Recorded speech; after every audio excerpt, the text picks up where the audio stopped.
Astral Lane. After a long day of hard work, Thomas the Tank Engine was finally making his way home. But to his surprise, there were two individuals. 3, 2, 1, go!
Welcome to the island of Sulu. I'm Sir Topham Hatt, and this is Thomas.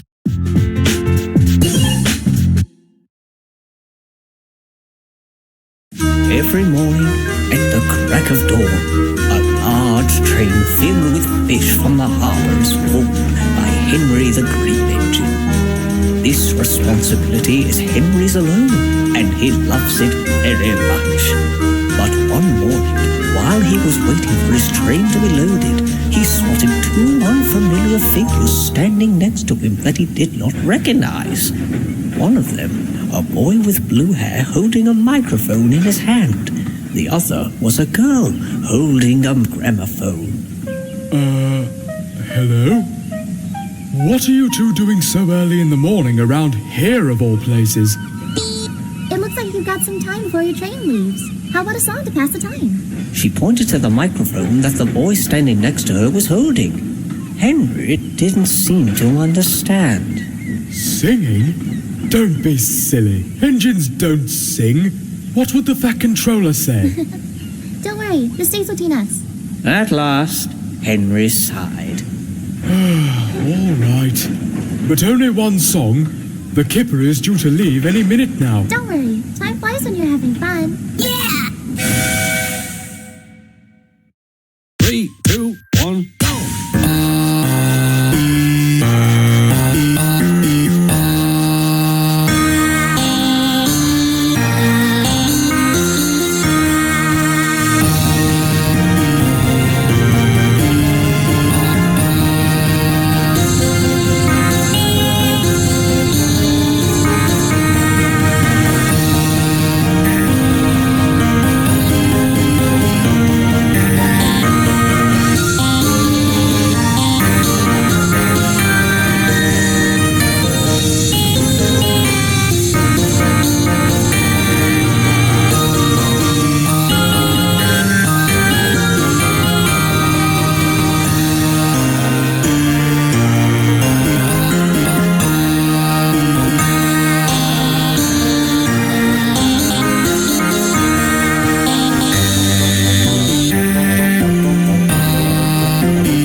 slows, a smile formed on Henry's face. Now that was interesting. I especially enjoyed the part of the song where... But before Henry could finish, the harbour manager ran up to him, red in the face. "What are you still doing here, Henry?" he said. "The kipper was due to leave ages ago." Henry tried to explain himself, but to no avail. The boy and girl who convinced him to sing had vanished. Sorry, sir. Feeling defeated, Henry chuffed away quietly with the flying kipper. Later that morning, James the Red Engine sat idly with his train. Where are my driver and fireman? I just want this dirty job with these dirty trucks to be over already. Just then, the boy and girl who had sung with Henry walked up to James. Hiya. Are you two supposed to be my crew? I bet I've never seen you before. And you're so small. Don't worry. You can trust us. We'll make sure that your next round is both splendid and exciting. This guy right here's been aching to go for a song with you for some time now. What do you think about one while we're on our way? James paused for a moment. He looked at the two of them, the microphone and gramophone. He was skeptical at first, but thought it'd be best to play along. All right then.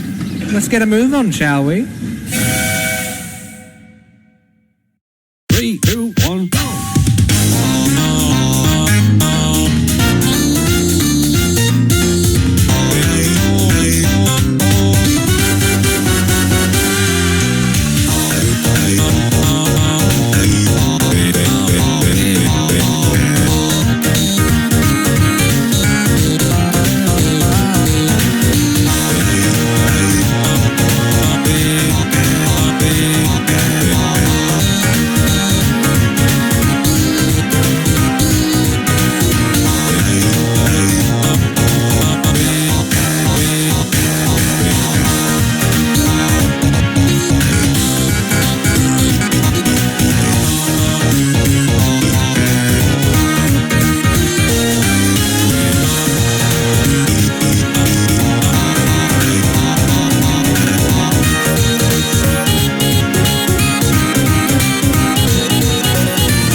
And upon his return, there was one engine in particular who was not fond of the idea of meeting a similar fate.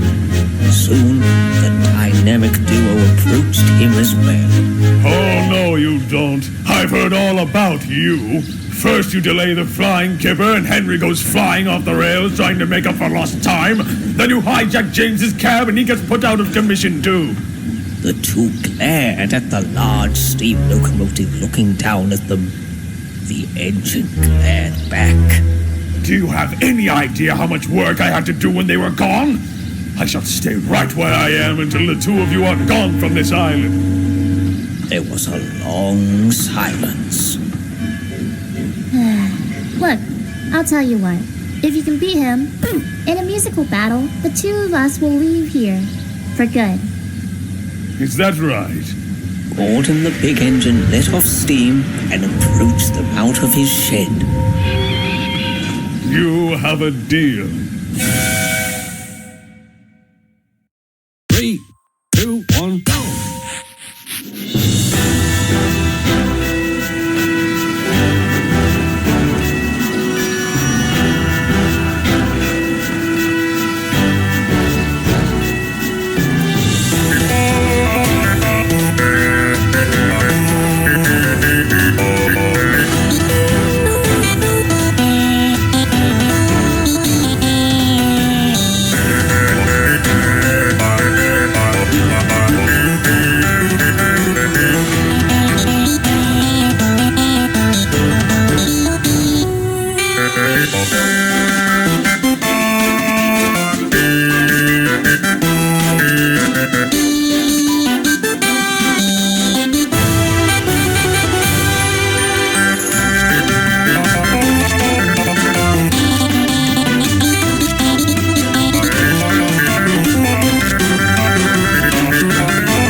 This isn't over. Not by a long shot.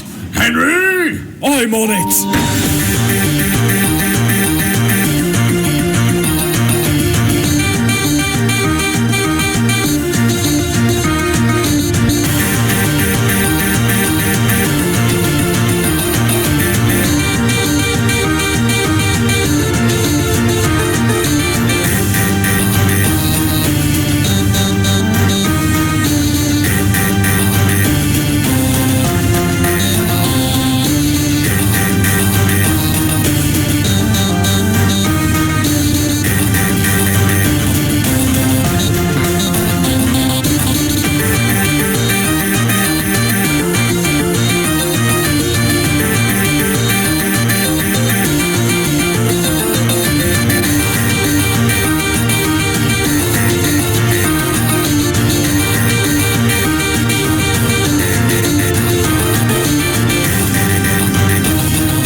Just get out of the way.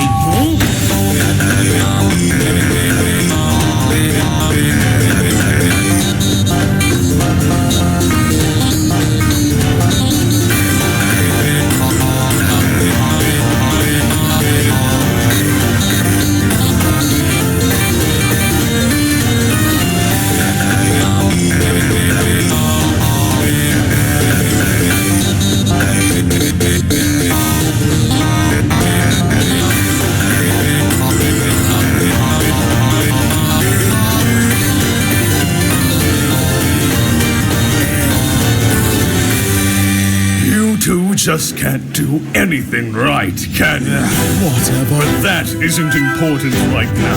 The issue at hand are these two pissants that have been gallivanting around our railway, making fools of the lot of us. It's just disgraceful. Disgusting! Despicable! And we cannot allow it. You wanted a brawl, little whatever you are? We'll show you what big engines can really do.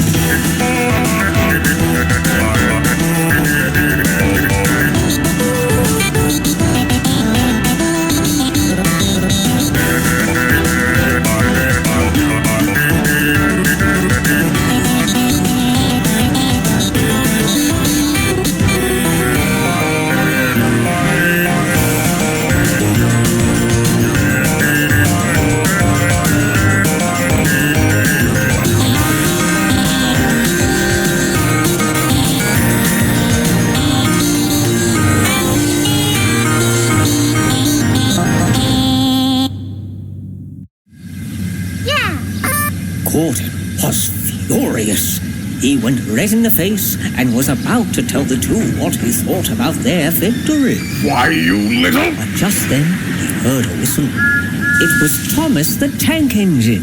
Hello, you three. Oh, just great. Hello, little Thomas. Here to make everything worse, I presume?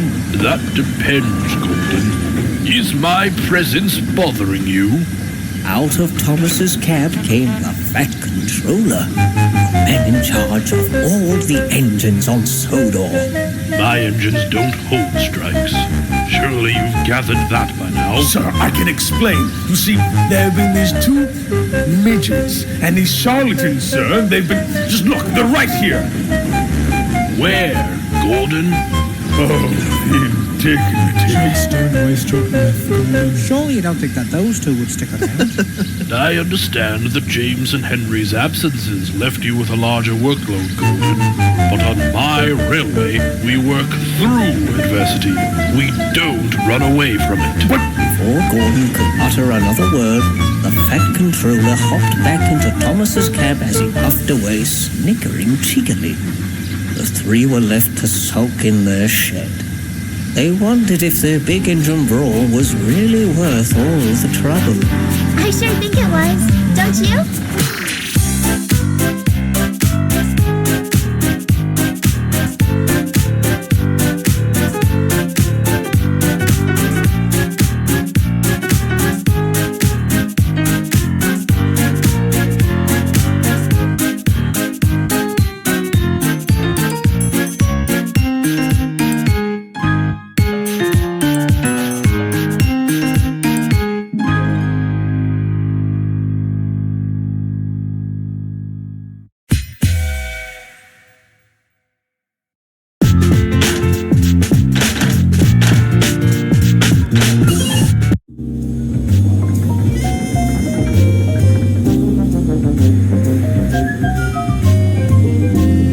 I'm sorry, there's nothing more I can do for you.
I'm sorry. There's nothing more I can do for you. That is enough. I told you there's nothing more. Fine. If this is what you wish for, so be it.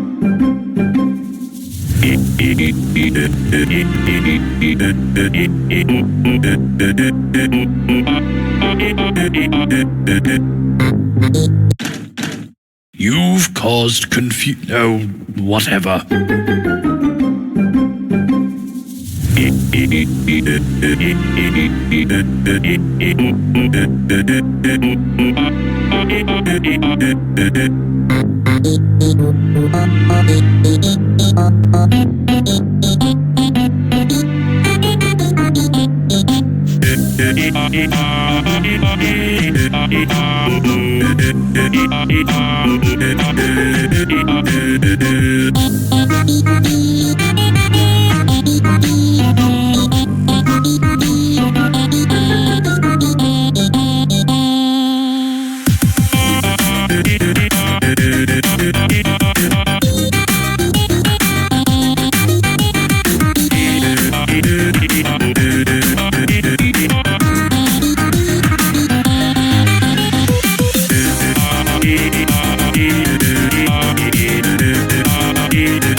I have a railway to run. I should have listened to Gordon.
There, I sang with you. Now be off.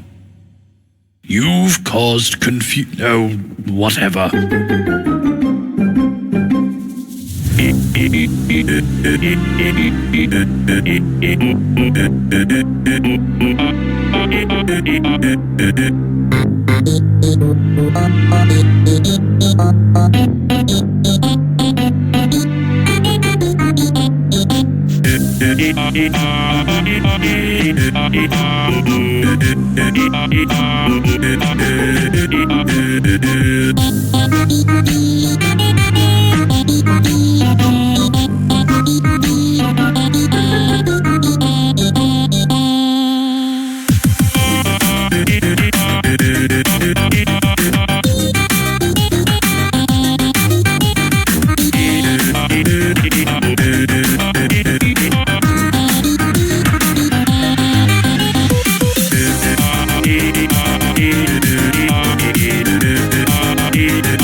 3,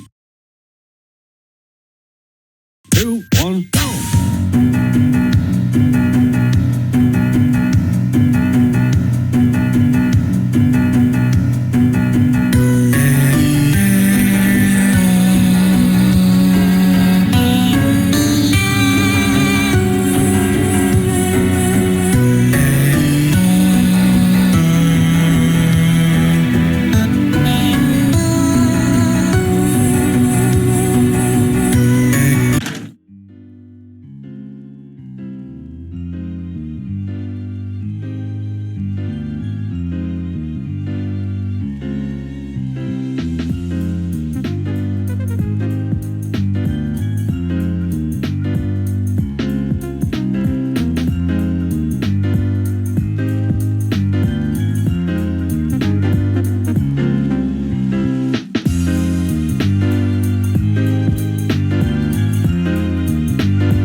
challenge the big three engines again. Only this time, show them who's boss.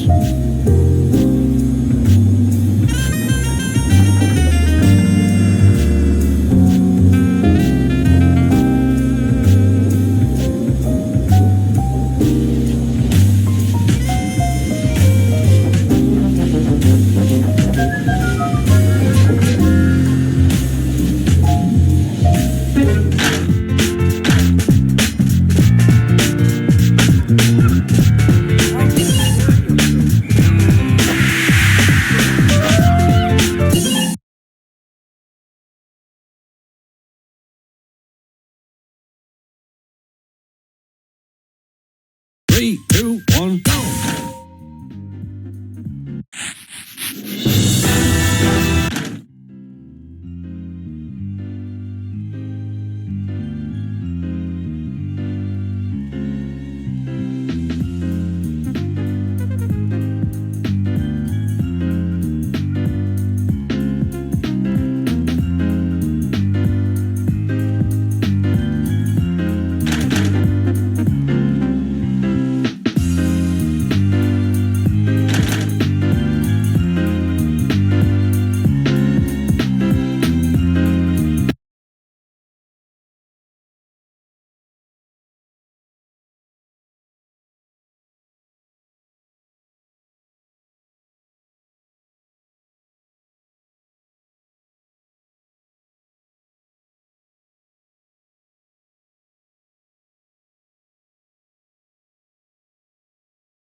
This isn't over. Not by a long shot. Henry! I'm on it!